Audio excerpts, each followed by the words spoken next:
mieloma múltiple. Voy a hablar sobre el mieloma múltiple.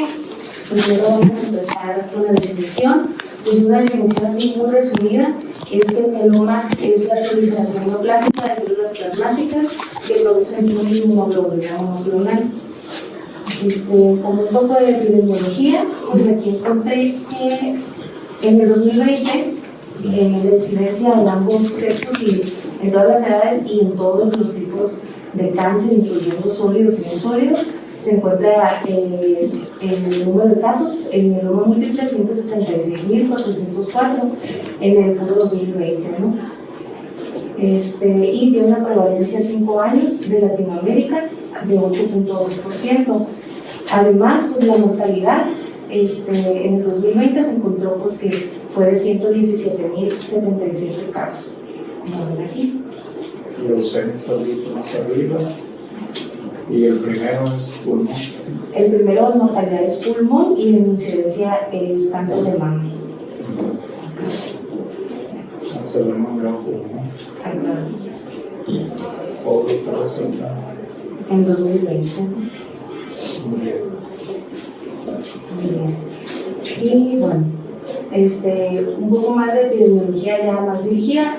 Más adelante vamos a ver que el mieloma pues, tiene 3 entidades patológicas, que es por fases, pero aquí como un resumen vemos como incidencia que la primera entidad patológica, que es la gamapatía monoclonal no definida o indeterminada, se encuentra a partir de los 50 años en el 3% de la población, tiene una prevalencia mayor en la raza negra que en blancos, y de estos pacientes, 1% por año progresa a mieloma múltiple.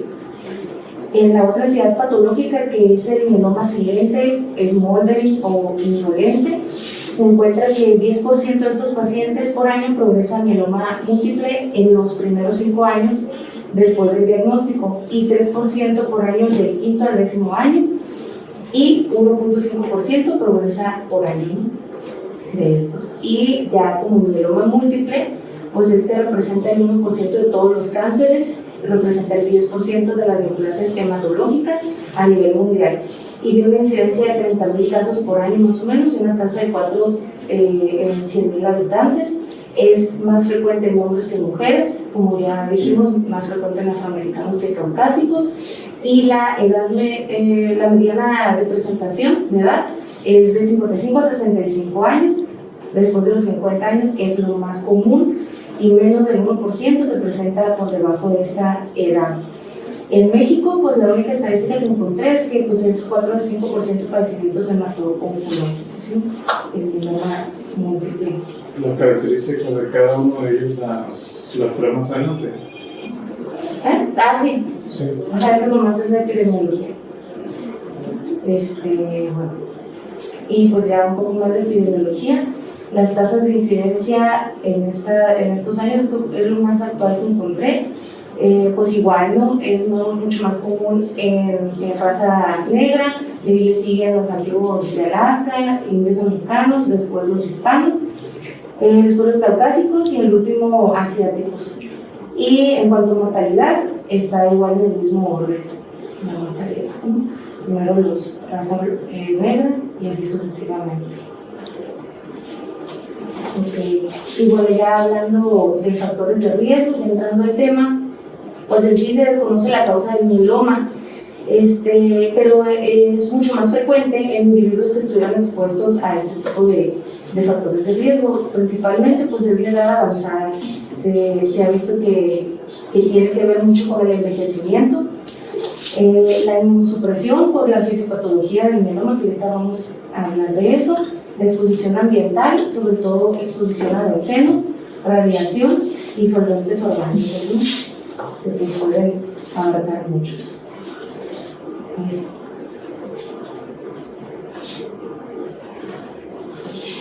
Ok.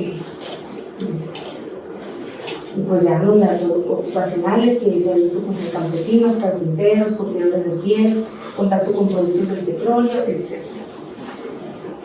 Ok, como parte de los factores de riesgo también vamos a ver más adelante también la fisiopatología, pero para ir mencionando que esto pues da pronóstico también, la presencia de trisomías, translocaciones y de genes específicos. Lo más común es que se presente con trisomías, hasta un 40%, y estas nos hablan de un riesgo intermedio para smoldering o mieloma indolente, y con una progresión a 3 años pues intermedia, ¿no?, el riesgo. Y en cuanto a mieloma múltiple, pues es un buen pronóstico, ¿no?, a comparación de otras alteraciones genéticas. El otro 40% se va a encontrar dentro de estas anormalidades que son relacionadas al cromosoma 32, y puede ser cualquiera de estas que ven aquí.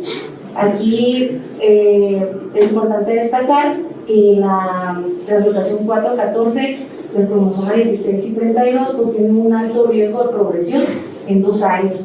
Y en cuanto ya a la enfermedad del mieloma, pues se encuentra en un riesgo intermedio elevado de mortalidad, ¿no? Igual esta translocación de acá, la 416, Q32, Q23, también tiene en cuanto al smoldering un riesgo de progresión estándar, pero en cuanto a mieloma, pues un alto riesgo de mortalidad. Y también de... Sería señalar las de alto riesgo. Mande. Las de alto riesgo. Ajá, sería esta, la 414, P16, y estas de acá, que son la de lesión 17P y esta 121, son de alto riesgo para progresión en 2 años y también alto riesgo de presentar pues, mal pronóstico. Sí. Sí, la 1416, la 1420 y la de lesión del 17. Dale para allá. ¿Para qué? Sí, para allá. Muy arriba. Sí. Esas 3 alteraciones en el cromosoma 14 se encuentra la cadena pesada de la inmunoglobulina. Entonces, estos pacientes tienen mutaciones en las cadenas pesadas de las inmunoglobulinas, eso les confiere más inmunosupresión. Siempre que su sistema inmunológico quiera atacar una célula maligna, lo hace mediante el sistema inmune. Y siempre lo va a hacer mediante la inmunidad humoral y la celular. La celular van a estar los fagocitos y el CD8, que es el linfocito T citotóxico, con el CD4, que es el que va a dar la señal de que es una célula maligna, ¿no? Pero si tienen mutaciones en la cadena pesada de las inmunoglobulinas, pues nunca van a poder marcar a la célula, ¿sí? Porque va a ser una inmunoglobulina defectuosa. La manera en que el sistema inmune se encarga de marcar a las células es mediante las inmunoglobulinas. Si una célula va a ser opsonizada, quiere decir que se le van a pegar alrededor las inmunoglobulinas. Y esa opsonizar significa marcar. Pero si está patológica, pues no va a funcionar, no va a dar señales de que es una célula maligna. Y es mal pronóstico porque va a evadir el sistema inmunológico, ¿sí? Y la célula va a continuar su replicación.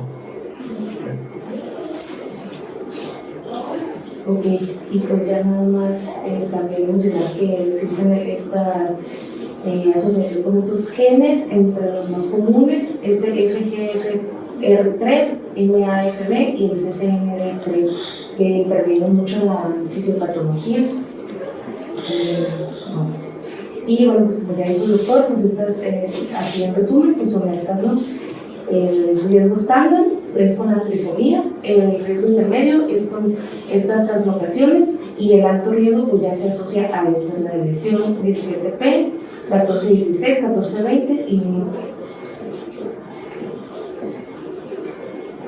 okay.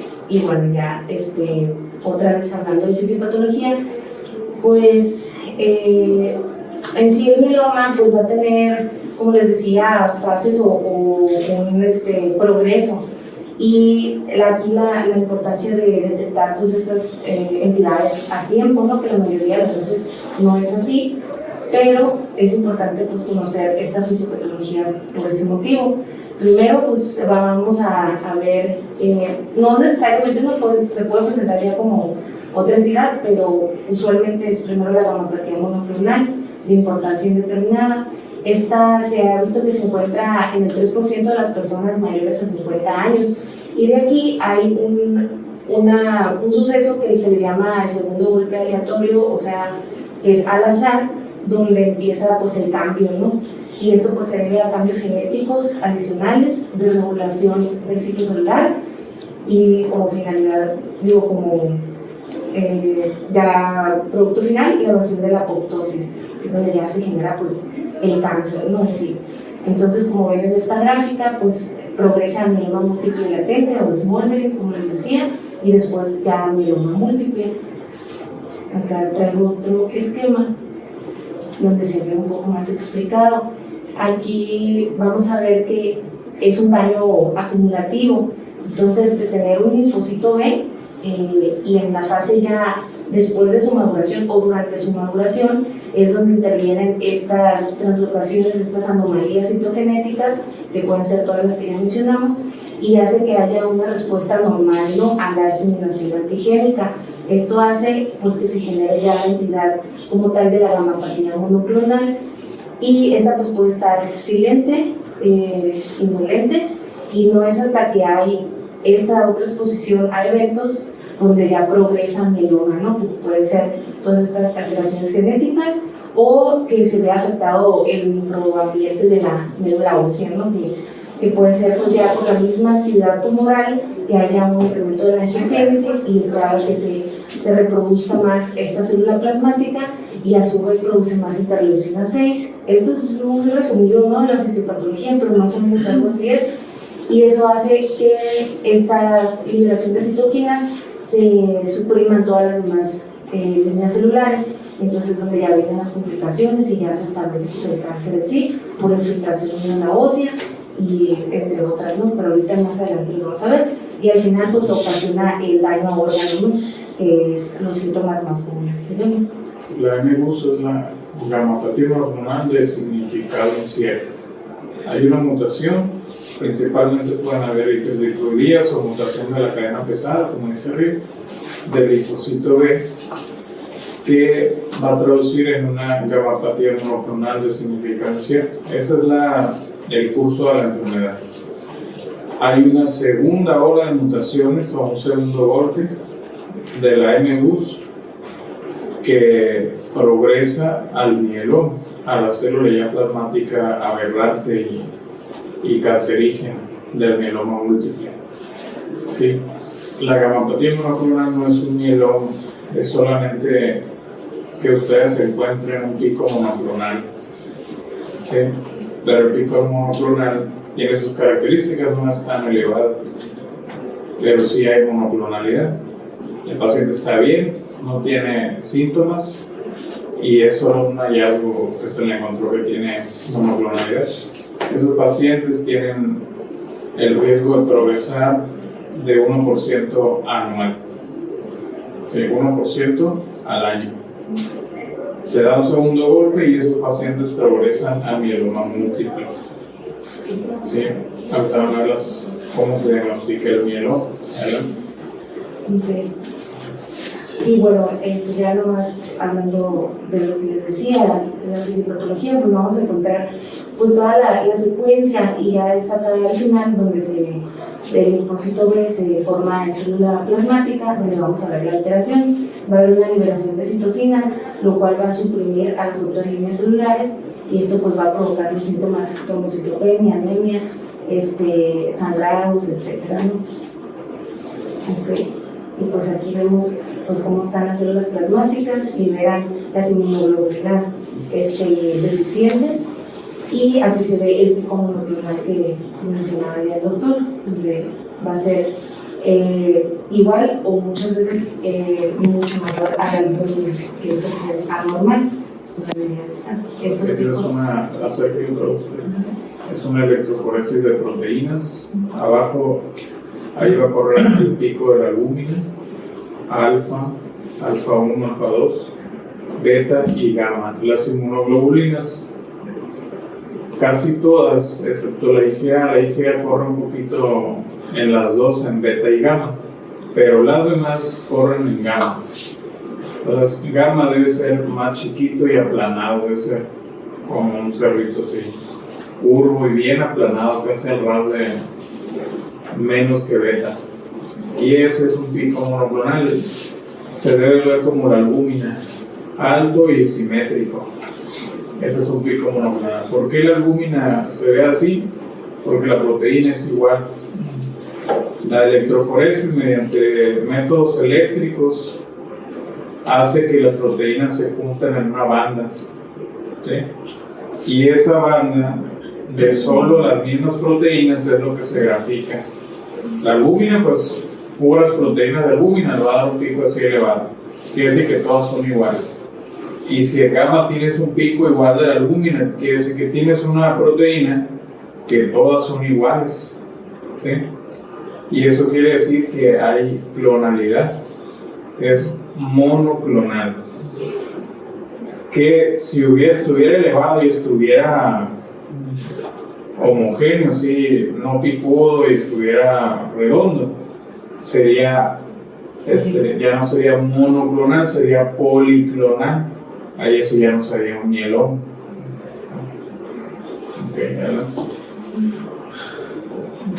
Y pues nada, aquí nomás recordar pues la estructura de la inmunoglobulina, recordar que la base pues es la relación FC y lo de arriba pues va a ser la FAB y pues va a tener sus cadenas ligeras que son las que ven en rojo a los lados y pues todas las inmunoglobulinas pueden ser kappa o lambda, pero no las dos, debe ser una de las dos nada más, kappa o lambda, solo un tipo por anticuerpo, no por inmunoglobulina.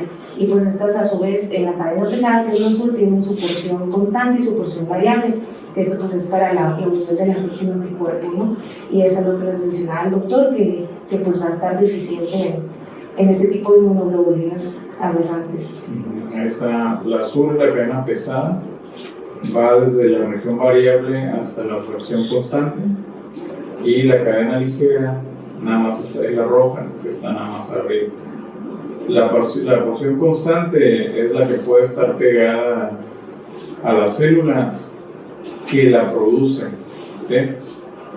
Incluso puede haber inmunoglobulinas libres, pero el sitio de unión va a ser al final en la combinación de los dos, de la cadena pesada y la cadena ligera.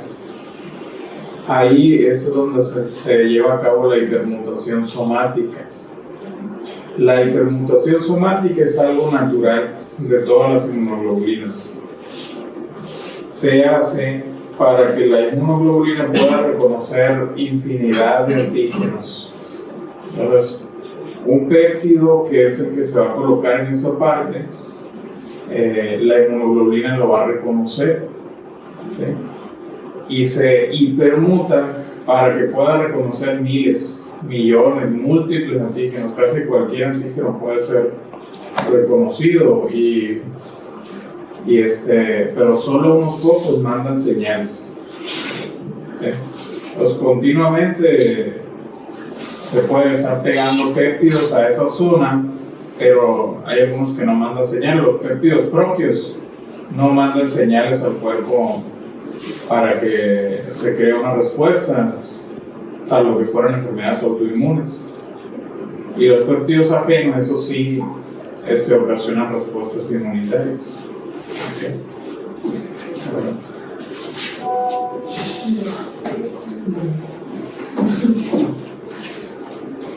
Okay.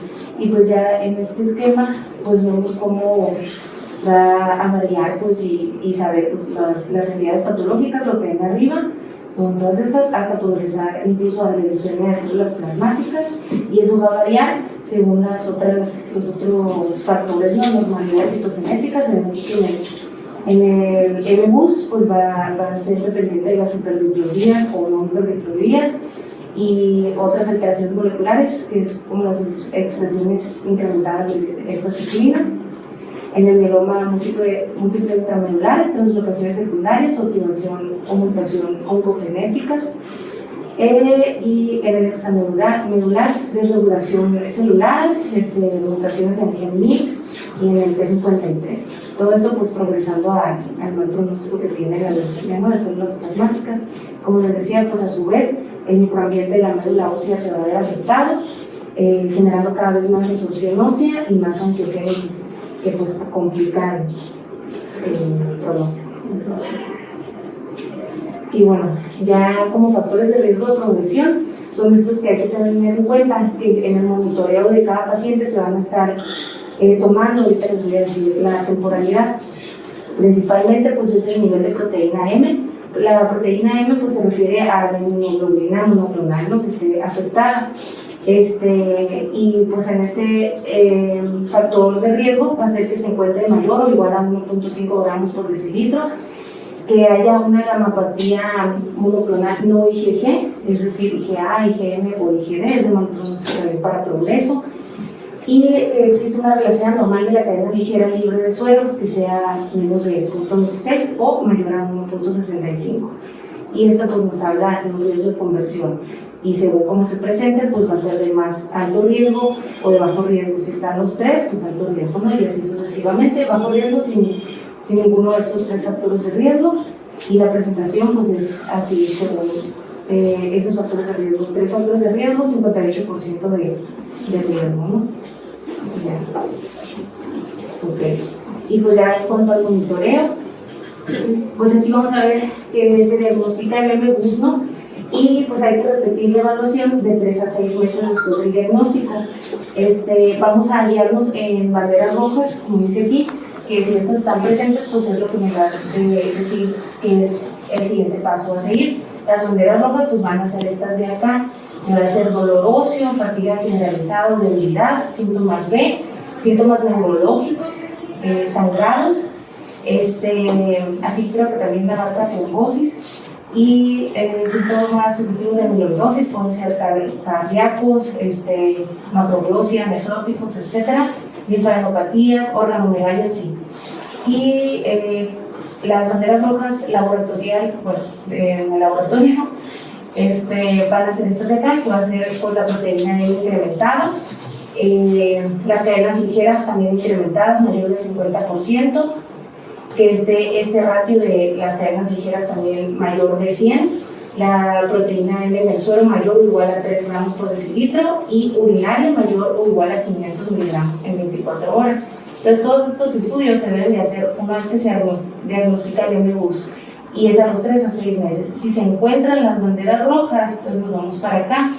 Hay que evaluar la progresión, ¿no?, que sea a mieloma o a cualquier otra gamapatía. Incluso también a amiloidosis, ¿no? Si hay progresión, pues hay que tratar ya la enfermedad. Si no se encuentra progresión en estos laboratorios, entonces se encuentra aquí en el riesgo intermedio o alto, ¿no?, del MBUS. Y aquí hay que volver a hacer la evaluación, pero ahora anual. Y pues igual, ¿no?, hacemos otra vez todos esos laboratorios, incluyendo calcio y creatinina también. Y ahí otra vez nos revisamos el algoritmo. En caso de que no se encuentren estas banderas rojas positivas, pues ahí ya se cataloga según el riesgo. Se va a ver si hay proteína M menor de 1.5, si el tipo es IgG y las cadenas ligeras son normales, pues aquí es riesgo bajo, ¿no?, como dice aquí al final. Y ya, pues aquí hay que darle seguimiento, etcétera, ¿no? Pero si no se encuentra, se vuelve a clasificar en intermedio a alto riesgo. Y otra vez, la evaluación es anual, ¿no?, hasta que se presenten pues ya las banderas rojas. Entonces sí, progresamos a ya tratar la enfermedad. No sé si quedó más o menos eso. Es como el monitoreo nada más cuando se diagnostica, ¿no?, la gamapatía. Y bueno, ya entrando a la presentación clínica de mieloma múltiple, pues vamos a ver que los síntomas más comunes pues son estos, ¿no?, que es la anemia, bueno, es ajá. Entonces vamos a ver hipercalcemia, insuficiencia renal, anemia y lesiones óseas, pero también se puede agregar a estos síntomas la pérdida de peso, fatiga y debilidad, incluso también infecciones recurrentes. ¿El calcio arriba de cuánto? Bueno, ahorita lo voy a enseñar. 40. ¿Alguien sabe a ver cuánto?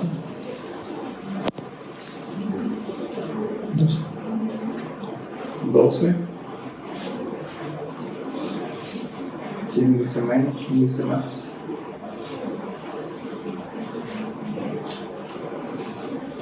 ¿No? Bueno, en cuanto a la anemia, pues se puede encontrar una anemia normocítica, normocrómica o incluso con macrocitosis. Esto ya va a depender si ya tiene una alteración en los niveles bajos, en los niveles de vitamina B12, ¿no? Por lo que les decía que suprime las otras líneas celulares. Esto se va a presentar en el 97% de los pacientes durante el curso de la enfermedad, pues es muy común que ya se presente con anemia. Y pues aquí pues se debe también a un reemplazo de la médula ósea por infiltración de células plasmáticas y también por deficiencia de eritropoyetina por la patogénesis, ¿no? Porque hay liberación de interleucinas que suprimen también la eritropoyetina y de osteoprogretina, algo así, que se refiere a los osteoblastos, ¿no? Que los osteoblastos también hay una desregulación osteoblástica, osteoplástica, y eso también hace que se disminuyan las líneas celulares. En el hueso general, ¿cuáles son las células que llevan a cabo la resorción ósea? ¿Resorción o osteoclastos? Okay. ¿Y cuáles son las... ¿Sí? Sí. ¿Y cuáles son las células que reparan o regeneran hueso? Osteoblastos. Entonces, aquí en los mielomas está aumentada la resorción ósea. Los osteoclastos están más activados y hay una casi supresión de los osteoblastos. Entonces, por eso se dan las lesiones líquidas que van a comenzar. La deficiencia de eritropoyetina ahí es por falla renal. Más comúnmente empieza a haber una falla del riñón. La anemia en los pacientes con mieloma es multifactorial. Inflamatoria por interleucina 6 y producción de hepcidina, por infiltración de células plasmáticas en la médula ósea y por falla renal, deficiencia de eritropoyetina. Okay. Bueno, pues ya el dolor óseo.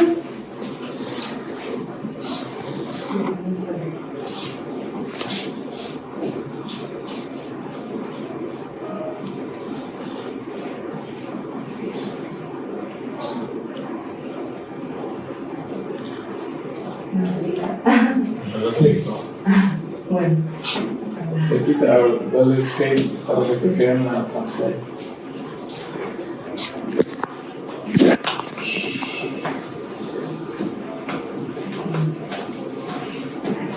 Ahí está, dolor óseo. Pues se va a ver más afectado el esqueleto axial, va a ser inducido por el movimiento, o sea, va a mejorar el reposo y va a ser una intensidad de leve a moderado. Va a ser grave en un 10%, ¿no? Y esto pues ya va a depender del manejo del dolor. Incluso muchos de estos pacientes, la mayoría, necesitan pues ya tratamiento por clínica del dolor. Con pues toda la clínica del paciente con mieloma, pues puede haber fracturas por compresión, ¿no? Entonces la altura se puede ver reducida en estos pacientes. Y pues hay que evaluar siempre la presencia de plasmocitomas en cuanto a lo óseo. Y pues ya lo que decía el doctor, va a haber un desequilibrio entre la actividad de osteoclastos y osteoblastos y un aumento de niveles de interleucina 3 y 7. Y bueno, ya la lesión renal pues puede ser por dos causas, una por nefropatía por cadenas ligeras, que se le llama al riñón de mieloma o mieloma renal, o nefropatía por hipercalcemia. También puede haber amiloidosis de cadenas ligeras concurrente y daño inducido por fármacos. Va a ser por AINES, porque los pacientes tienden a tomar muchos AINES, o también puede ser por bifosfonatos, que también son parte del tratamiento. Y se puede presentar con los síntomas de anemia, fatiga, oliguria y manifestaciones de síndrome urémico. Y no me recordar que pues el calcio se reabsorbe aquí en el tubo contorneado distal pero en sí la nefropatía por hipercalcemia va a ser por depósitos de calcio y puede ser en todos los túbulos renales hasta llegar a una necrosis tubular aguda.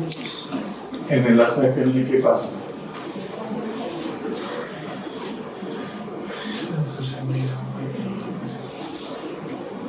¿Para qué dice el ACGN?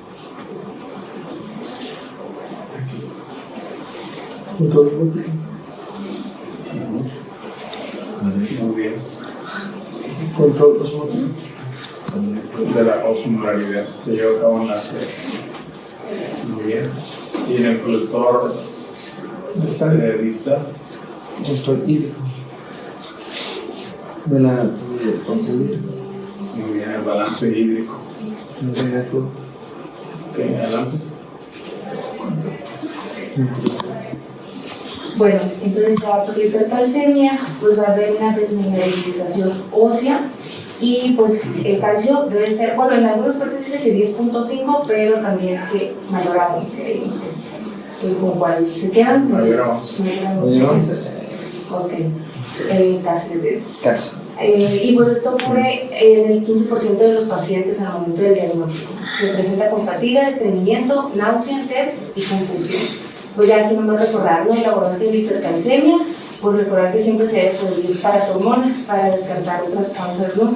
Y pues ya, si encontramos la paratormona normal o alta, se debe hacer calcio en orina de 24 horas y excreción fraccionada de calcio. Si esta es baja, menor de 1%, pues es hipercalcemia hipocalciúrica familiar. Si es alta, es un hiperparatiroidismo primario. Si la PTH está suprimida, pues ahí sí ya buscas la neoplasia maligna, ¿no? Siempre se deben de pedir concentraciones de vitamina D también. Y pues nada, aquí sabemos que cuando se libera PTH es por calcio disminuido, y cuando aumenta el calcio pues va a haber supresión de la PTH. Esto no ocurre en el hiperparatiroidismo, esto es cuando ya es pues asociado a neoplasia. ¿Por qué los pacientes con falla renal pueden hacer, o los pacientes con falla renal pueden hacer hiperparatiroidismo? ¿Por qué?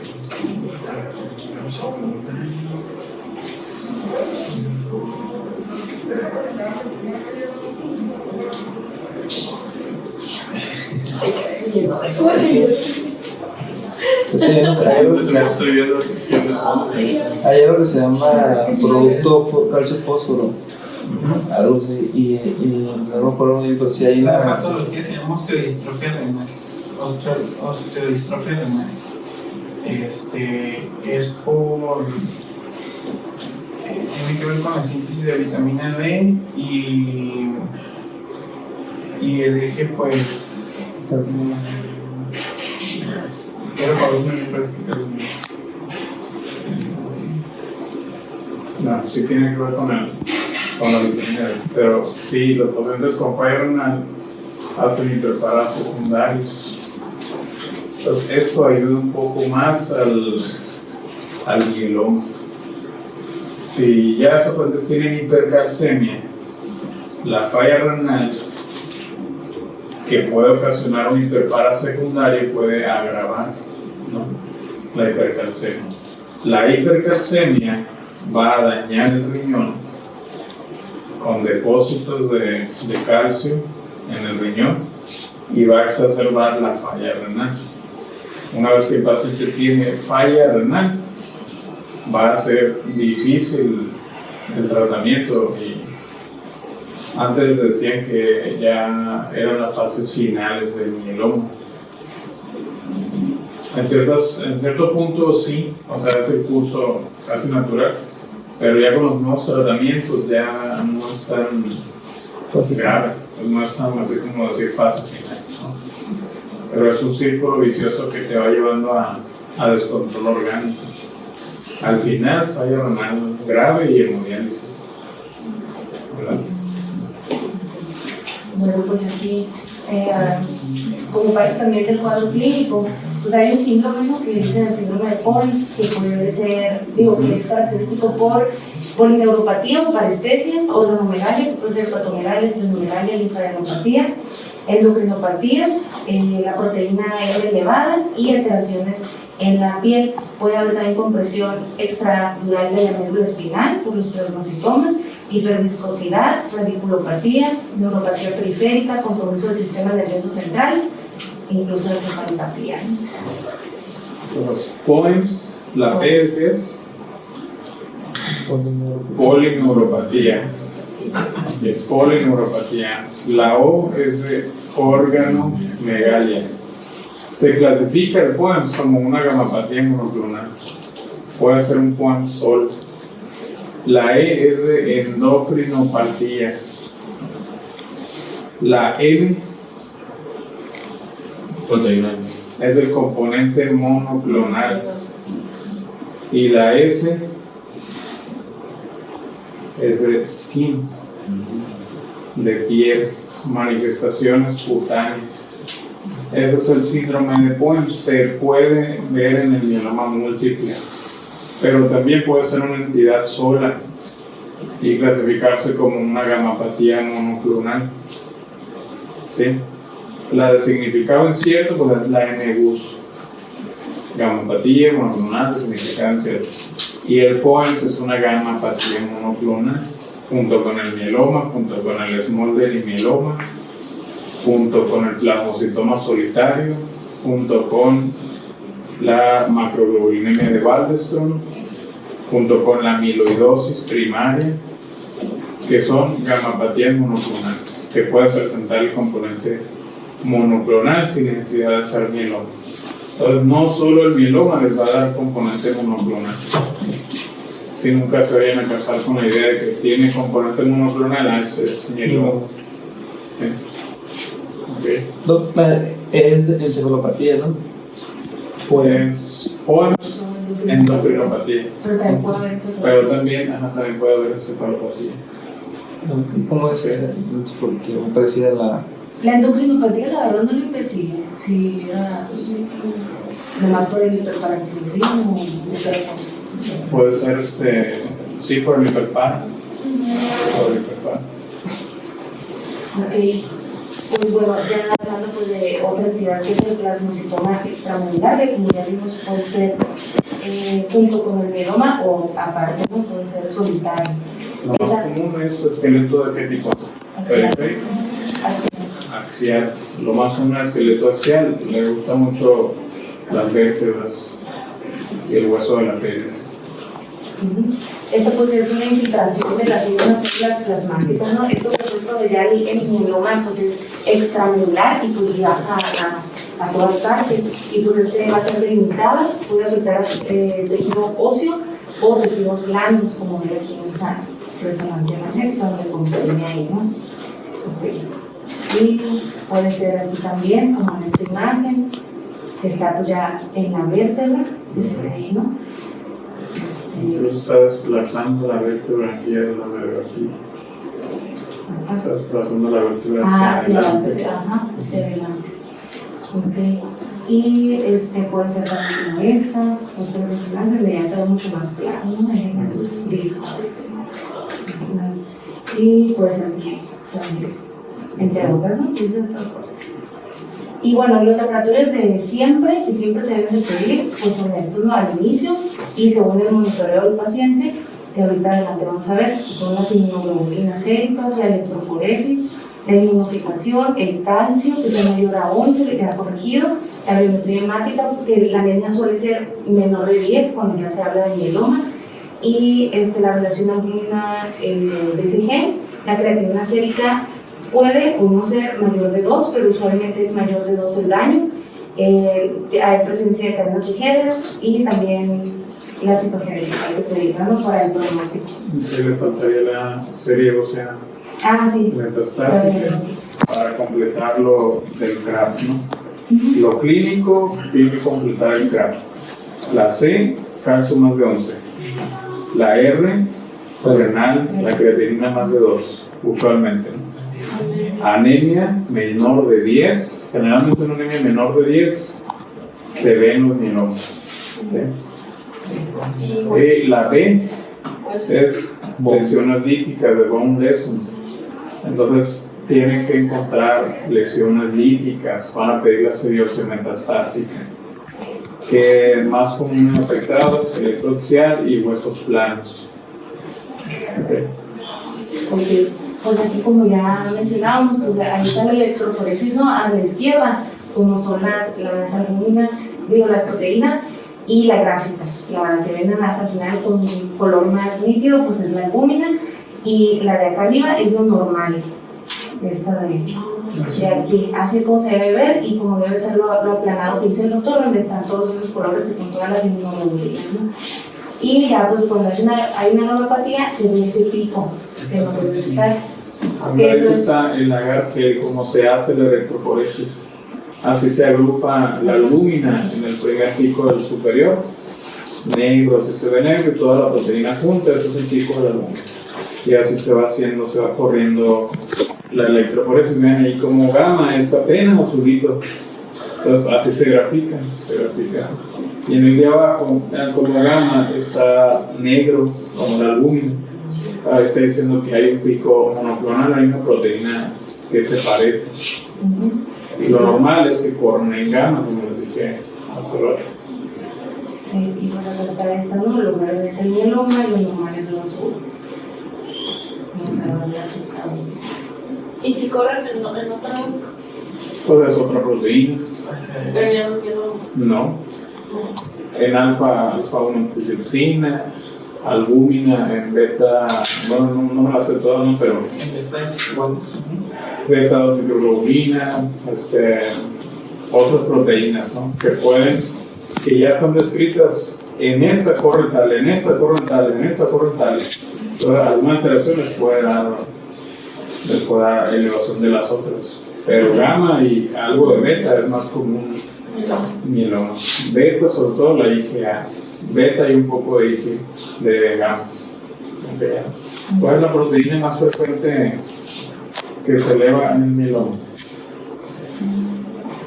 ¿Cuál es? IgM. Es la IgG. Es la IgG. Y luego. Y tiene un patrón en la electroforesis, es el patrón en ¿Cómo en qué porcentaje?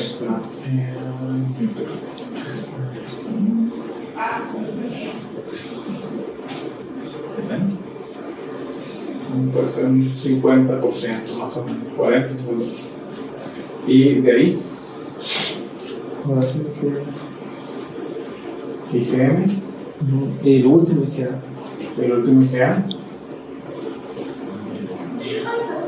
Bueno, Primero IgA y luego ya el último. Es primero IgA.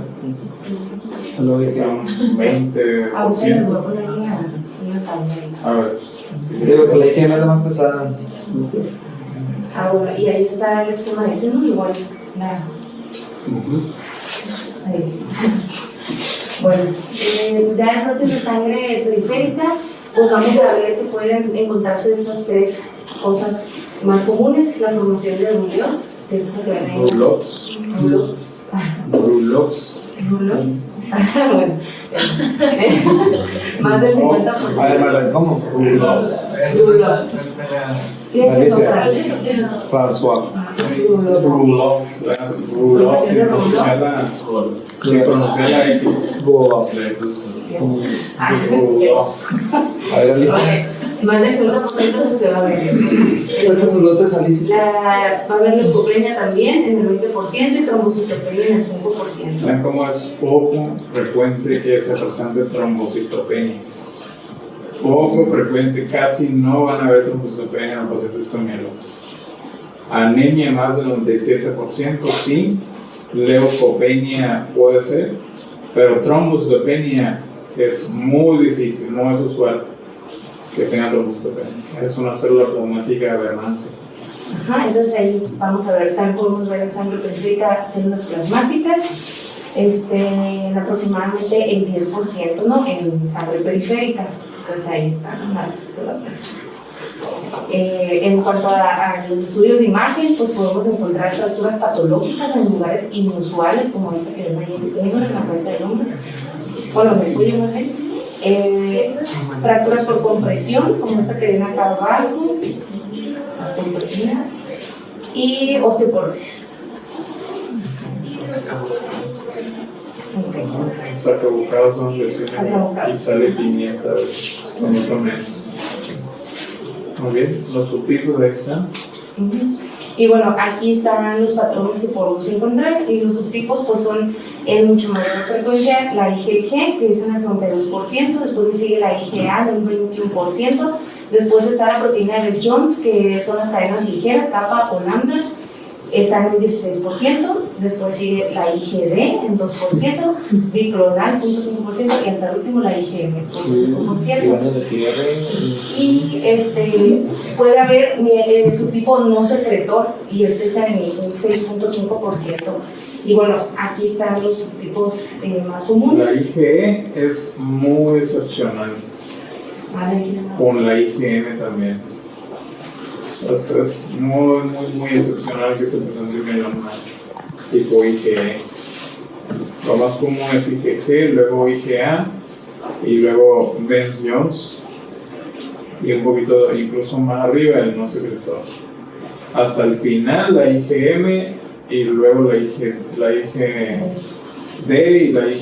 pero la IgE y la IgM son muy excepcionales.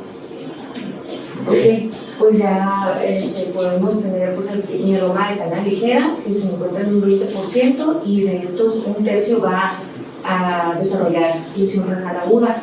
También está el mieloma oligosecretor, que en este pues, puede ser indetectable la proteína M y suele encontrarse menor de 1 gramo por decilitro, está en el 5 al 10% de los pacientes, y la proteína en orina se encuentra en menor de 200 miligramos en orina de 24 horas. Y el mieloma no secretor es en el 3 al 7%, y pues aquí vamos a encontrar la inmunofijación, o sea, ya que no nos dio nada en el electroforesis y los otros estudios, hacemos inmunofijación y esta va a estar normal en suero y en orina.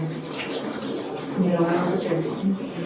Y bueno, ya tenemos que hacer también aspirado de médula ósea. El aspirado. En el no secretor vas a hacer diagnóstico con los otros parámetros. Que lo vas a poner más adelante los diagnósticos, ¿verdad? Sí. Okay. En el aspirado de médula ósea pues, se va a hacer biopsia con tinción de hematoxilina y eosina y tinción de guaina. Bueno, aquí pues nomás mencionar que si el aspirado y la biopsia difieren, se va a utilizar el que dé más alto, ¿no? En varón. En el aspirado podemos encontrar 3 tipos, que sea menor del 10%, del 10 al 60% y mayor o igual al 60%. Ahorita vamos a ver cómo se clasifican, y pues aquí vemos células plasmáticas. ¿Okay? Podemos encontrar varios tipos de células o de células como estas que vemos aquí. Las células de Mott pues van a ser estas acumulaciones blancas, azules que vemos aquí.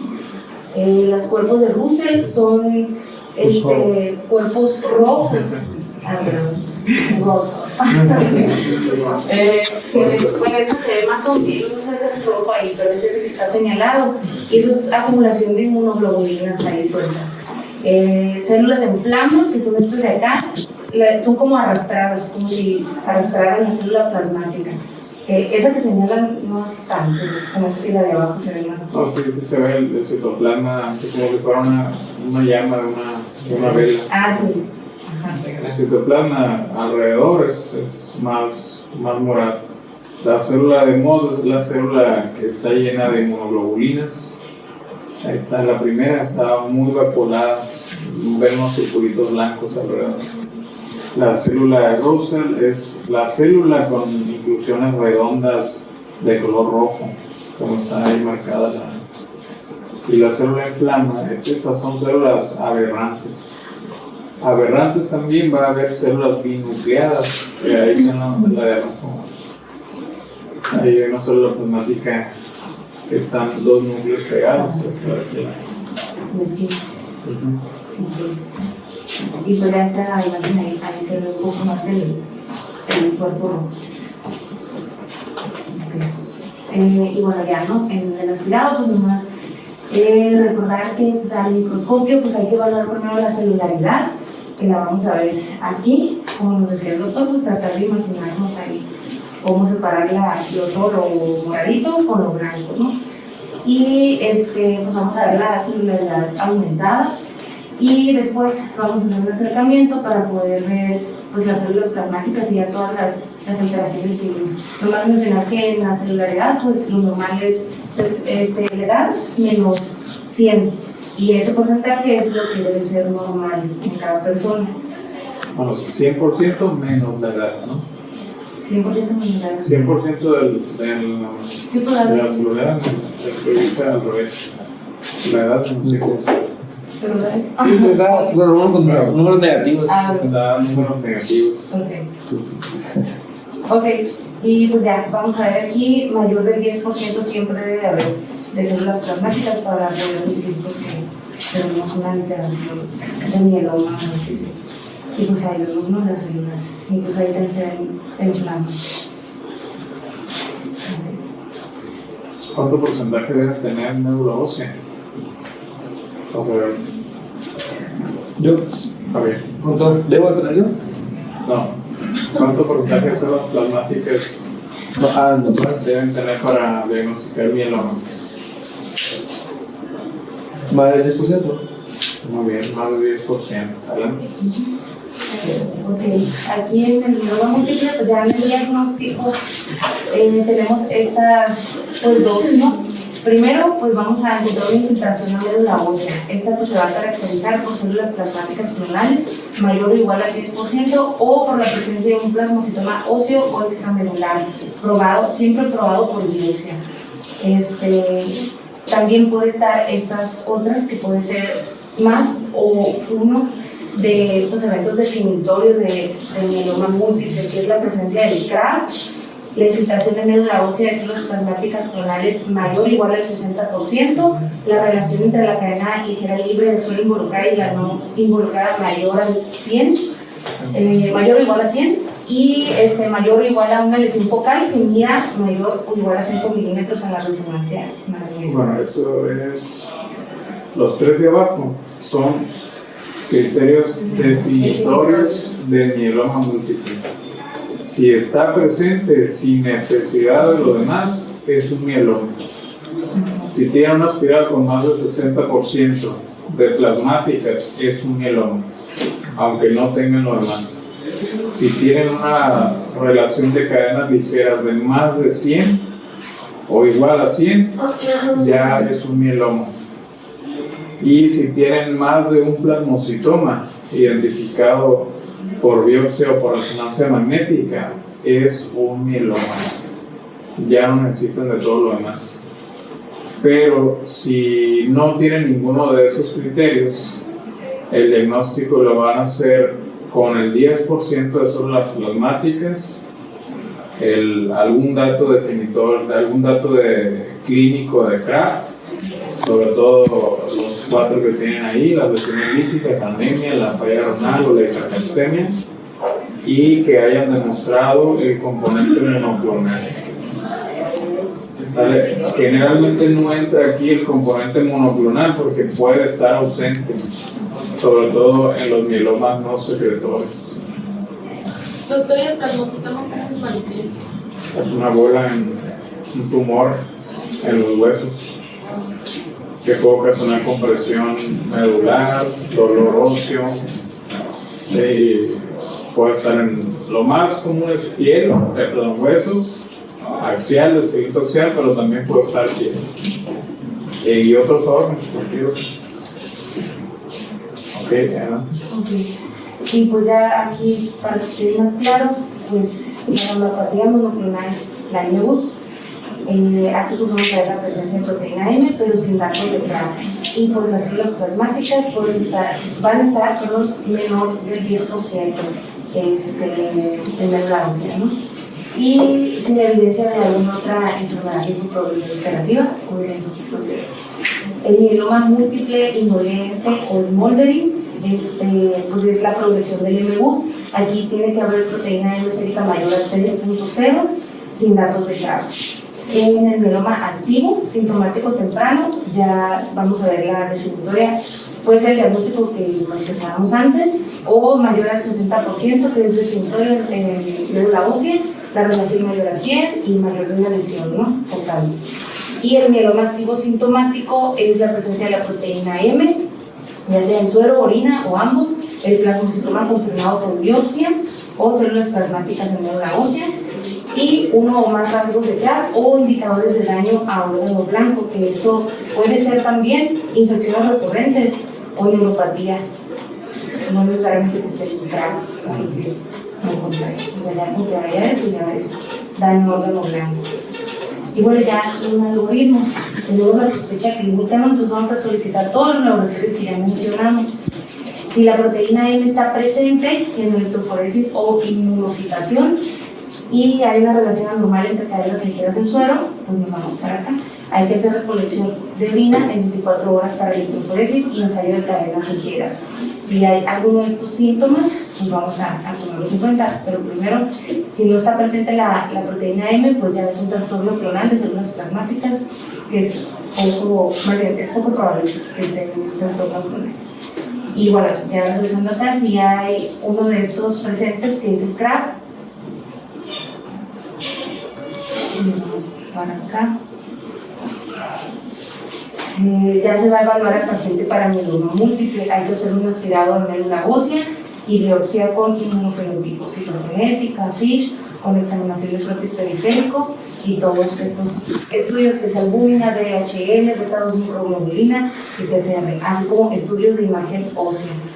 Si encontramos a la médula ósea con células plasmáticas menor al 10%, sin lesiones óseas y no lesión renal aguda, anemia ni hipercalcemia, pues vamos a ver aquí la proteína M, ¿no? Si encontramos IgG, IgA o IgB, va a ser una gamopatía no IgM, que puede ser la proteína M, se va a encontrar con proteína M menor a 3 gramos sobre decilitro, las células plasmáticas en médula ósea menor al 10% y no va a haber daño a órgano blanco. El componente de proteína M si no es no IgM, IgG, IgA o IgB, es de cadenas ligeras. Aquí vamos a encontrar la relación anormal de las cadenas ligeras, como ya mencionábamos. No va a haber inmunoglobulinas de cadena pesada y no va a haber daño a órgano blanco. Si es el componente IgM, se va a evaluar linfadenopatía, organomegalia, TAC, etc. Aquí hay que evaluar también si hay síntomas neurológicos, se va a medir la viscosidad y evaluar una macroglobulinemia de Waldenström o mieloma tipo IgM. Si hay organomegalia, entonces se va a evaluar igual macroglobulinemia de Waldenström y se debe hacer una biopsia linfática. Si no la hay, pues es una gamapatía tipo IgM y la proteína M se va a encontrar menos de 3 gramos, menos del 10%, o sea, no criterios pues, para mieloma múltiple. Y bueno, ya regresando para acá, si encontramos a la médula ósea con células plasmáticas mayor al 10% y o un plasmocitoma confirmado por biopsia, vamos a preguntarnos si existe afección a órgano blanco o la proliferación de células plasmáticas. Si es así, pues ya se diagnostica la mieloma múltiple por mediante los dos criterios: el plasmocitoma, daño a órgano blanco y mayor al 10% de células plasmáticas. Si no es así, pues en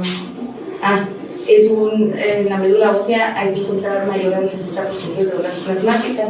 Las cadenas ligeras deben estar mayor a 100 y mayor a una lesión ósea en resonancia magnética, y eso nos da otra vez el diagnóstico de mieloma. Si no se encuentra, pues es un mieloma latente. Y para poder diagnosticarlo, pues es proteína M mayor a 3 gramos por decilitro, la médula ósea con 10 al 60% de células plasmáticas y no va a haber daño a órgano blanco. Bueno, ya como diagnóstico diferencial, pues pueden ser todos estos que fuimos mencionando durante la clase. Puedes recordar la amiloidosis primaria, hiperparatiroidismo, enfermedad hepática, enfermedades de tejido conectivo, procesos infecciosos, enfermedades inflamatorias crónicas también. Ya como estadificación, pues está la estadificación de RIS. Eso ya no. ¿Ya no? Pero como Okay. psoriasis. También está el pronóstico, que es con la Durisalmo. Esa la menciona Sí, también. no voy a mencionar, la Durisalmo ya casi no se utiliza. Se Ok. utiliza más en la clasificación de riesgo del índice pronóstico internacional. Y Con la beta microglobulina, el Pues sí. revisado. Ajá, registrado. Ajá, que lo utiliza. Y bueno, eso pues nomás saber que existe y pues ya el tratamiento pues se va a, es pues general de soporte, ¿no? Siempre hay que recordar la analgesia porque sus pacientes suelen tener mucho dolor y la estabilización de lesiones óseas. Estas son pues los medicamentos que se dan, ahí lo pueden revisar las dosis y todo. Y en Primera cuanto línea, bortezomib. Ajá. Con bortezomib ya actualmente está entrando un anticuerpo que es el daratumumab. Lenalidomida es la primera línea de bortezomib. Bueno, primera línea sería borte, lenalidomida y dexametasona. Sería la primera línea. BTD, BCD o BRD. Serían las primeras líneas. La primera sería para pacientes no candidatos a trasplante, las de arriba, con melphalan. Y las de abajo son para pacientes que van a ser trasplantados. Los pacientes que son fit se pueden considerar el trasplante. El mieloma tiene que ir acompañado de trasplante autólogo de médula ósea, idealmente. ¿Cómo no va a ser considerado un paciente para trasplante? Pues que esté muy viejito o que el paciente no esté fit, que sea no apto para trasplante. aquí pues con el tratamiento siempre hay que evaluar primero el estado funcional previo con el Karnofsky y el COG. El primer paso pues es, como dice el doctor, evaluar si el paciente es candidato a trasplante autólogo de células madre, y pues esas son algunos de los criterios. Cuando no es candidato es porque es mayor a 77 años, tiene cirrosis hepática, el ECOG es de 3 a 4 o tiene cardiopatía con una crisis funcional de 3 a 4, no son candidatos. Ya pues el segundo paso sería iniciar la respuesta, iniciar el tratamiento de inducción, que pues es con las terapias que ya vimos, y es de 3 a 4 meses previos al trasplante. Se dan de 8 a 12 ciclos de terapia triple y se puede agregar también esteroides a dosis altas, ¿no? Y pues la terapia inicial que mencionaban aquí es vincrestina, oxorubicina y dexametasona. Y también mencionaba que el esquema nuevo es con bortezomib y lenalidomida. Y bueno, cuando es un paciente frágil se da terapia doble. Después es la inducción, que ya pues es el trasplante, ya según el trasplante al que sea candidato, y después es la terapia de mantenimiento, que pues se da con inhibidores de proteosoma, que es el bortezomib, y la lenalidomida, que es un derivado de la talidomida, pero es con menos efectos adversos, es mejor. Y bueno, hay que evaluar al paciente en alto riesgo o riesgo estándar, y eso pues lo vamos a hacer con las alteraciones citogenéticas que vimos al principio, ¿no? Entonces aquí vemos esas, riesgo estándar y las trisomías. Y pues ahí están los esquemas que ya mencionamos más o menos, para que sepan que hay varios tipos de esquemas. Y bueno, aquí pues ya es mucho, pero más. ya me lo salto, ¿no? Sí. Eso ya la tenemos. Sí. Eso ya para cuando estés en hematología. Ya para Y tus ya clases. pues no, esa ya no lo va a dar. Ahí se va dando las líneas de tratamiento, ¿no? Ajá. Aquí es importante nomás pues saber que tiene sus picos, ¿no? Y el mieloma pues se comporta más o menos, no necesariamente, pero suele comportarse así, desde su diagnóstico del MBUS al mieloma activo, la Les repito seguir para que vean la línea del tiempo. sí. De los primeros 2 a 3 años pues es lanzar la primera línea de tratamiento y después suelen La presentar. progresión de la MBUS. Ajá. Unos 2 a 3 años pasa Pasa de MBUS. y se puede transformar en mieloma. Le das la inducción, la primera línea, hay una fase de meseta, que en esa fase de meseta ni le sirve la quimio ni avanza. ¿Sí? Entonces te tienes que esperar a que el paciente recaiga o no lo haga, ¿no? Y lo sigues vigilando. Ahí en esa fase de meseta se prefiere no dar nada. Luego pasan 1 o 2 años, puede durar esa fase de meseta, 1 o 2 años o menos si el mieloma es muy agresivo, recae y le das una terapia de segunda línea o tercera, dependiendo. Puede durar la fase de meseta, pero esa fase de meseta se va cortando. Y vean como en la gráfica la ponen más cortita que la anterior. Y vuelve a tener otra recaída, la recaída va a ser peor. ¿Sí? Entonces vamos a tener una cuarta línea y así. Puede que ya no tenga meseta y hacerse un paciente refractario que no responde a ningún tratamiento. Ese es el curso natural de la enfermedad, con trasplante o sin trasplante. El trasplante es la única terapia que le ofrece al paciente tener mayor tiempo sin recaída. Pero la recaída siempre es inminente en un paciente con mieloma. ¿Qué quiere decir esto? Que no se cura. ¿Sí? El mieloma múltiple no se cura, aunque se trasplante. ¿Sí? No tiene cura, no se puede curar hasta el momento ni el mieloma múltiple, ni el linfoma folicular, porque el folicular se comporta como este tipo de gráfica. Y desafortunadamente no se va. Si tiene un paciente mieloma, hay que plantarle siempre desde el inicio que es un padecimiento que no se va a curar. ¿Sí? Y hagan lo que hagan, no pueden vencer la enfermedad. Lo que pueden ayudarles es aumentar su sobrevida lo más que se pueda. Y generalmente son 5 años aproximadamente. O sea que en la prevalencia sí sea 5 años los que están en fase terminal. Es bueno que sobreviven 5 años. No, hay algunos que no se trasplantan y que sí viven un poco más de 5 años, siempre depende de la enfermedad. A ver, dale al final a ver si tiene no tiene, pero la sumatoria, por ejemplo, 3 son como 5 años. o sea, 3 más 1 más 1 son más 5 años.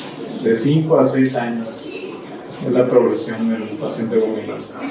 Entonces, probablemente si un paciente duró más de 5 años, ya superó su expectativa de vida y es algo favorable para él. Entonces, casi decirte va a fallecer o menos.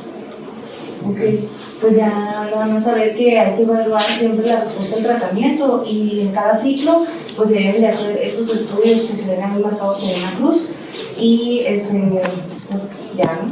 Se hacen esos, si la electroforesis no muestra proteínas, se debe hacer inmunofijación en suero y en orina, si hay sospecha de recaída se hacen todos, aquí, y si hay sospecha de progresión se hacen estos marcados que son la electroforesis, inmunofijación, el ensayo de cadena ligera y libre y hemoglobina, creatinina y calcio.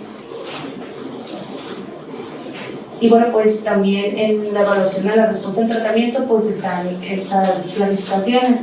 La respuesta completa pues es cuando la inmunofijación en suero y orina son negativas, hay desaparición de cualquier plasmocitoma y las células plasmáticas en médula ósea son menores o igual al 5%.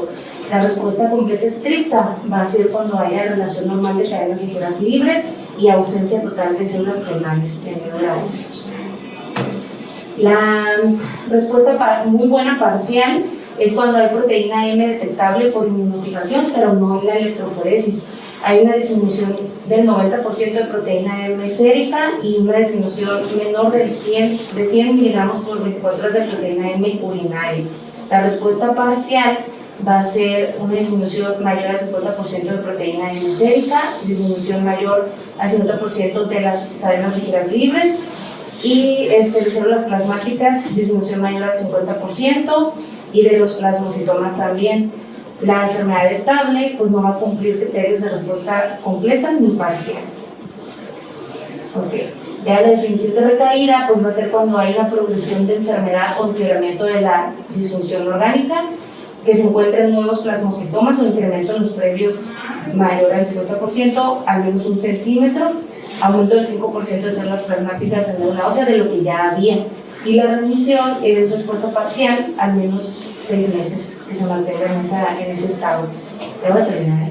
Y bueno, ya el seguimiento pues es con electroforesis de proteínas en suero y ensayo de cadenas ligeras en suero cada mes mientras esté en tratamiento. Y fuera del tratamiento es cada 3 meses. ¿Ok? Pues como complicaciones pues son fracturas, enfermedad tromboembólica y segundos tumores malignos. Y pues ya como conclusión, pues se ha visto que pues, aumenta el interés por la detección temprana de estas gamopatías monoclonales, porque esto pues ayuda al pronóstico y pues ya que son premalignas. Y la intervención terapéutica evita y retrasa la progresión a mieloma múltiple. El tratamiento recomendado debe agregarse también bifosfonatos, vigilar la toxicidad renal siempre y osteonecrosis de mandíbula. Ya también se recomienda la cifroplastía con balón y vertebroplastía en casos de fracturas por compresión. Recordar que el 90% de los casos son pacientes mayores de 50 años. El 40% de los plasmocitomas solitarios tienen mieloma múltiple oculto y la radioterapia es el tratamiento estándar del plasmocitoma. Y pues el riesgo de padecer mieloma múltiple se triplica cuando tienes un familiar de primer grado, ¿no? Que haya sufrido la enfermedad. Eso es importante también. Tiene un componente genético. Y pues ya está. Cuando hay enfermedad familiar, sobre todo, y el padre tiene mieloma y el hijo tiene mieloma, la enfermedad va disminuyendo 10 años de generación en generación. Entonces, si el padre tuvo a los 60, el hijo lo va a tener a los 50. Y el hijo de ese hijo lo va a tener a los 40. Cuando es genético. Cuando es genético. Muy bien. ¿Dudas, preguntas, chicos?